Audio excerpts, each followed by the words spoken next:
മർച്ചന്റിന്റെ ഈ പ്രദേശത്തൂടെ ഒരു കള്ളം കയറിയെന്നും പറഞ്ഞ ഒരു ചെറിയൊരു സൂചന കിട്ടിയിട്ടുണ്ട്. അപ്പൊ അത് നമ്മുടെ അലിയുടെ ടീ ഷോപ്പിലോട്ടാണ് കയറിയേക്കണത്. ഇന്നലെ രാത്രിയാണ് സംഭവിച്ചതെന്നാ പറയുന്നത്. ഏത് വഴിക്കൂടെയാണ്? അതെ, മേളിൽ കൂടെയാണ് കയറിയത് അല്ലേ? അതല്ലേ, അങ്ങനെയാണ് കയറിയേക്കുന്നത്. ഇങ്ങനെ കയറി വന്നാണ്. അലീക എന്തെങ്കിലും നഷ്ടപ്പെട്ട? അലീക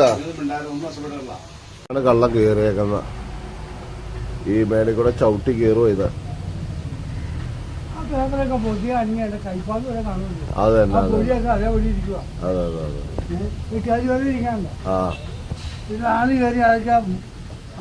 അല്ല, ഇപ്പൊ നിലവിലെ ആള് കയറിയതാണോ യൂസുഫാടെ ഇത്? അല്ല, പറയുന്നു കള്ളം കയറിയെന്നാണ് പറയുന്നത്. കള്ളം കയറിയെന്നാണ് പറയുന്നത്. നമ്മുടെ ഈ വാട്ടർ ടാങ്കിന്റെ താഴേന്ന് നേരെ ചവിട്ടി ഈ പൈപ്പ് പിടിച്ചാണ് മേളിൽ കയറിയെന്നാണ് പറയുന്നത്. ഇവിടെ സൂചന അറിയില്ല കേട്ടോ. എന്തായാലും